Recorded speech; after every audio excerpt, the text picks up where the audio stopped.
नमस्ते। समग्र कृषि सूचना विभाग अन्नपूर्णा एग्री स्पेस में स्वागतम सुस्वागतम।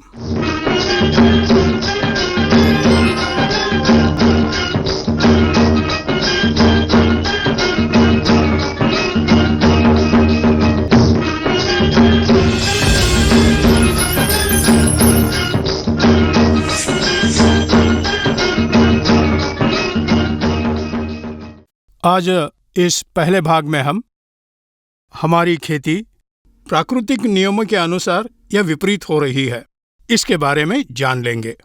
हमारे वैदिक शास्त्रों में और हमारे पुराणों में भी कई हजार साल पहले ही हमारे ऋषि लोग पौधे के जीवन विधान के बारे में लिख चुके हैं। हजारों साल पहले ही पौधे उनका जीवन विधान कैसा कर पाएंगे, इंसान को पौधे की वृद्धि कैसी करनी चाहिए, इसके बारे में स्पष्टता से लिखा है। लेकिन अब उन सभी को छोड़कर पौधे पर हम दबाव डालकर प्राकृतिक नियमों के विरुद्ध जाने की कोशिश कर रहे हैं। इसलिए कई आपत्तियां आकर हमारी खेती नुकसान के खाई में जा रही है। असल में सृष्टि धर्म क्या है, हम उसके खिलाफ क्या कर रहे हैं, इसके बारे में जान लेंगे।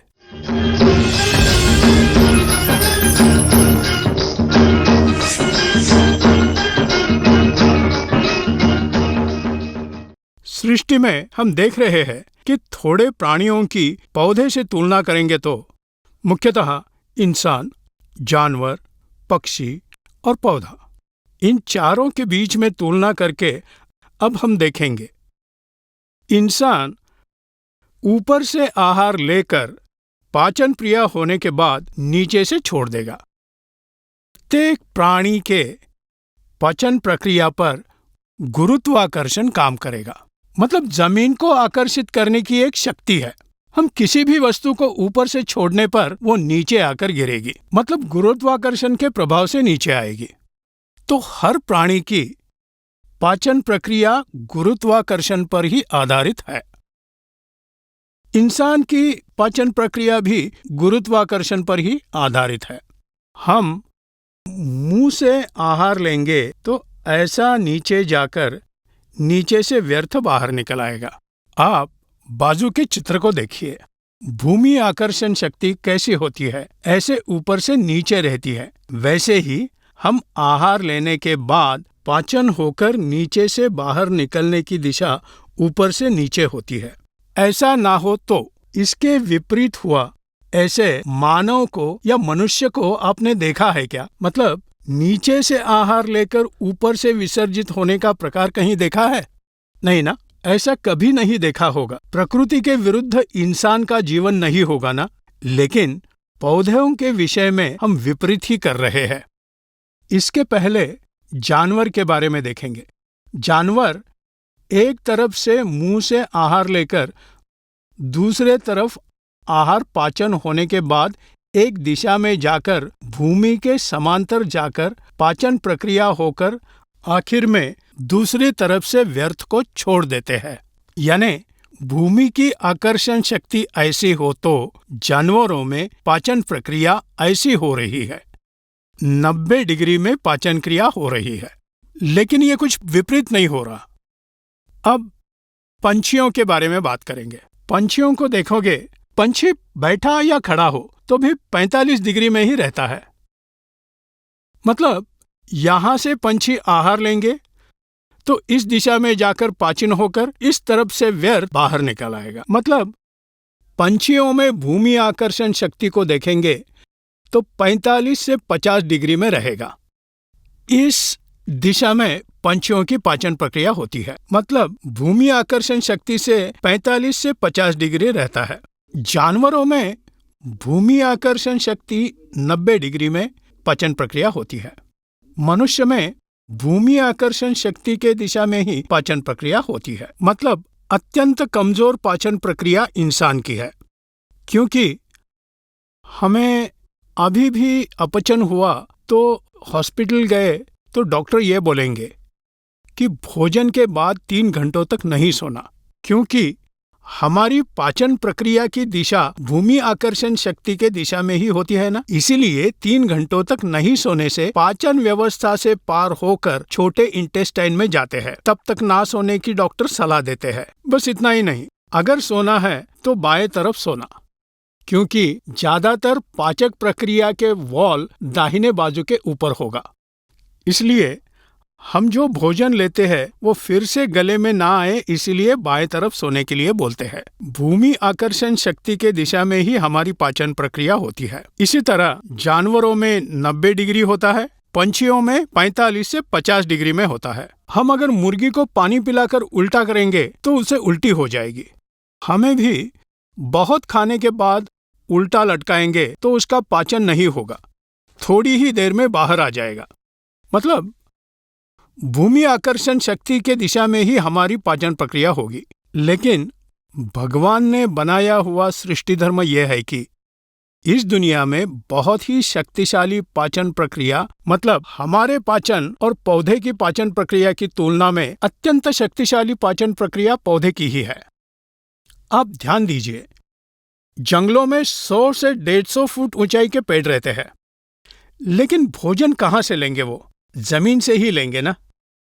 जमीन से लेकर 100-150 फीट ऊपर पत्तों को आहार मिलता है।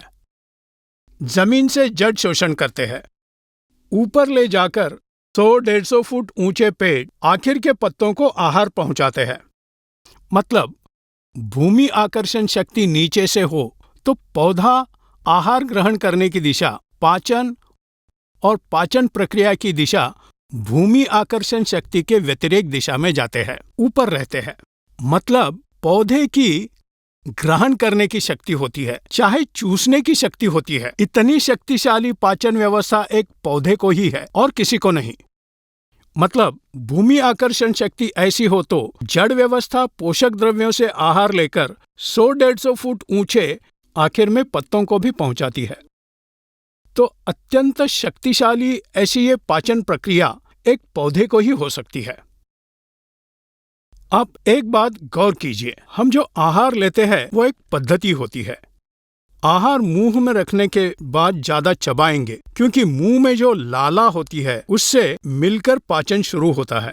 भोजन के इस पाचन शुरू होने के बाद भोजन गले से निकलकर पेट में पहुंचकर वहां कुछ प्रकार के पाचन रस भोजन में अच्छा मिलकर वहां थोड़ा पाचन होकर छोटे इंटेस्टाइन में, वहां थोड़ा पाचन होकर उसके बाद बड़े इंटेस्टाइन में, जिसका आकार जितने भी पोषक तत्व है उनका शोषण करने के बाद व्यर्थ को बाहर निकालता है। मतलब एक एक स्थान में एक एक प्रकार का पाचन होता है। उसी तरह पौधे का भी हो जाता है। पौधा आहार पदार्थ को सिर्फ जड़ से ही लेता है। जड़ से आहार पदार्थ एक रूप में लेता है। जड़ व्यवस्था में आहार का रूपांतर होने के बाद आहार पदार्थ को तनों तक पहुंचाता है। तनों में इसका रूपांतर अन्य रूप में होता है, वहां से शाखाओं तक पहुंचता है, शाखाओं से पत्तों तक।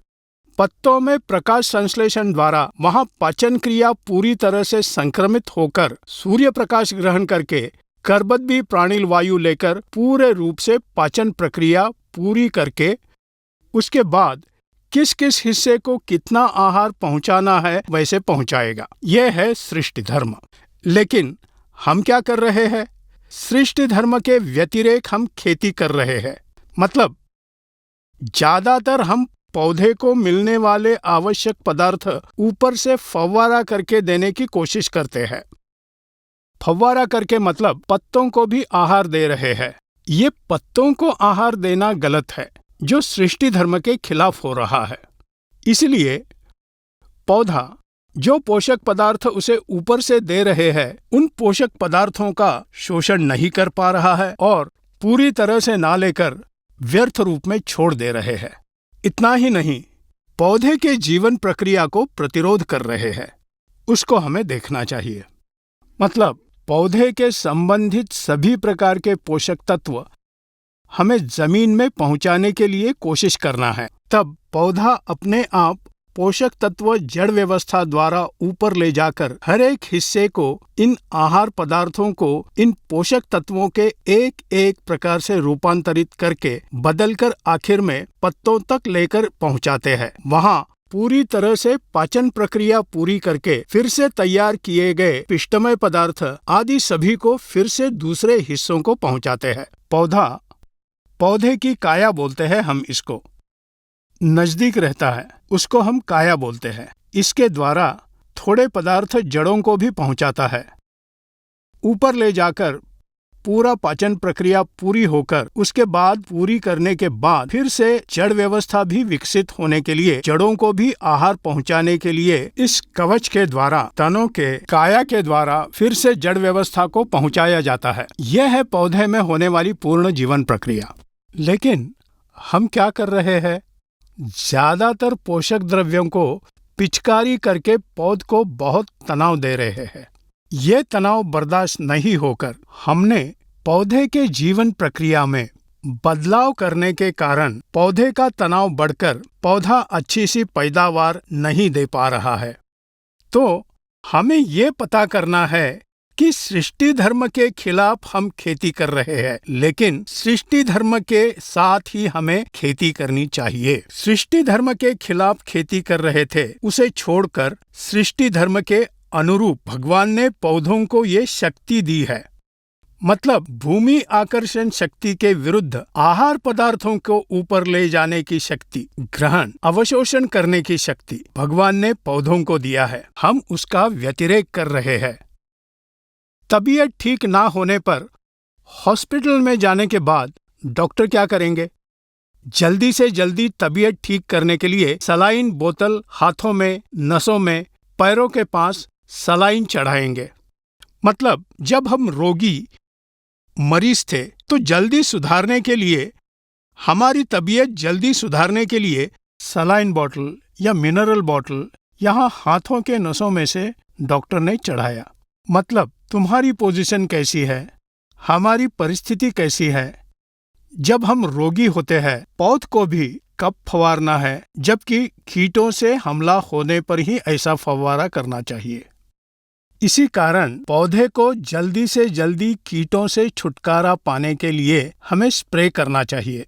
उसके अलावा पौधे को संपूर्ण आहार ऊपर से स्प्रे करके देने की कोशिश करने से वो सृष्टि धर्म के विरुद्ध है। इस तरह गलत तरीके से खेती करने पर ही इतने साल हमें बहुत नुकसान हो गया है। पौधे के ऊपर हमने बहुत ही तनाव डालने की वजह से, वे अपने जीवन प्रक्रिया को पूरी ना करने से, तनाव बर्दाश्त ना करने से, पौधे को अच्छी तरह पुष्पधारणा ना होकर उसके बाद वो फल पक्व बनकर उसकी गुणवत्ता कम होकर उपज कम होगी। इसीलिए हमें जो भी पोषक तत्व देना है जमीन से ही देना चाहिए। अभी से हर किसान को ये सब जानकर, सृष्टि नियम जानकर, कई हजारों सालों के पहले हमारे ऋषि मुनियों ने ये सभी पता किया है कि पौध के जीवन विधान को इंसान के जीवन विधान से तुलना करके लिखा है। इसका बिल्कुल ही दुर्लक्ष्य किया गया। कम से कम अब से हर किसान को सृष्टि धर्म के मुताबिक खेती करने से जरूर पौधे को उसका एक स्वातंत्र्य मिलेगा। पौधे को ये स्वातंत्र्य जरूर चाहिए और वो हम नहीं दे रहे हैं। जमीन को तनाव दे रहे हैं, ऊपर से वातावरण को भी तनाव दे रहे हैं। इतने प्रकार के तनाव हम पौधे को दे रहे हैं। मतलब ये तनाव पौधे को असामान्य आकार देने के लिए हम तनाव दे रहे हैं। ऊपर से कई पदार्थ छिड़काव करके इसको तनाव दे रहे हैं। आवश्यकता से ज्यादा रासायनिक उर्वरक जमीन को देकर जमीन को भी तनाव दे रहे हैं। इतने प्रकार के तनाव पौधे के आसपास देकर ज्यादा उपज अगर हम अपेक्षा करेंगे तो कैसे होगा? इसीलिए हम कहाँ गलती कर रहे हैं ये हमें समझना चाहिए। हर किसान को खेती उचित प्रक्रिया से करने पर कभी भी उपज की समस्या नहीं होगी, गुणवत्तापूर्ण फसल मिलेगी। खेती का सूत्र एक ही है, याद रखिए। उपज यानी कि परिणाम अधिक गुणवत्ता। मतलब अगर हमें अच्छी उपज लेनी है तो उसके लिए अधिक पैमाने पे फसल उगाना चाहिए, उसी तरह गुणवत्तापूर्ण फसल होनी चाहिए। इन दोनों में कुछ भी रह गया तो हमें अच्छी उपज नहीं मिलेगी, ऐसा हम कह सकते हैं।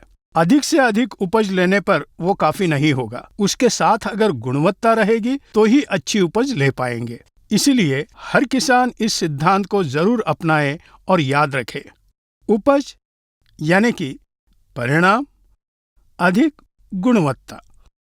परिणाम और गुणवत्ता ये दो मिलने पर ही हमें अच्छी फसल मिल सकती है। ऐसा करने के लिए सृष्टि धर्म के साथ हमें खेती करनी चाहिए। हम कोई भी बीज बोने पर अच्छे से देखने से किसी भी सूक्ष्म पोषक तत्वों की कमी के बारे में या कीट प्रादुर्भाव हुआ तो ऐसी अवस्था में तात्कालिक रूप से समस्या सुलझाने के लिए छिड़काव करना चाहिए। हम अगर ये स्प्रे करते हैं तो हमारे फसल पर कीट का हमला होना चाहिए या तो सूक्ष्म पोषक तत्व का अभाव होना चाहिए। ऐसे दो अवस्था में ही छिड़काव करना चाहिए। दूसरे मामलों में किसी भी हालत में वृद्धि के लिए या मृदुत्व के लिए दूसरे किसान के स्पर्धा में आकर हम व्यर्थ ही ऊपर से छिड़काव करके हर तरह का पोषक तत्व पहुंचाने के लिए ऊपर से छिड़काव करके पौधे को बिल्कुल तनाव नहीं देना चाहिए। और एक बात, हमें खेती करनी है तो दूसरों को देखकर नहीं। बहुत से किसानों को मैंने देखा है कि एक किसान दूसरे किसान के खेत में थोड़ा भी फर्क हो तो इस इंसान की नींद उड़ जाती है। सुबह सुबह उठकर ऑटो या ट्रैक्टर ले जाकर, भला कर्जा भी लेकर, उर्वरक मतलब रासायनिक उर्वरक बहुत ही ज्यादा खरीदकर पैसे खर्च करके वो ले जाकर जमीन को देगा। हफ्ता 10 दिन के बाद उसके खेत बाजू वाले के खेत से भी थोड़ा सा बढ़ा तो भी ये खुश हो जाएगा। इस खेत के किसान को देखकर उस खेत का किसान वही करेगा। ये स्पर्धा खेत का आकार बढ़ाने के लिए होती है, लेकिन किसानों के बीच स्पर्धा उपज में होनी चाहिए, लेकिन खेत के वृद्धि में नहीं होनी चाहिए। यहाँ एक बात याद रखिए, आवश्यकता से अधिक वृद्धि, विकास हमारे लिए बहुत बुरा है। पौधे में अनावश्यक वृद्धि जरूरी नहीं, अनावश्यक पत्तों की जरूरी नहीं, आवश्यकता से ज्यादा वृद्धि जरूरी नहीं।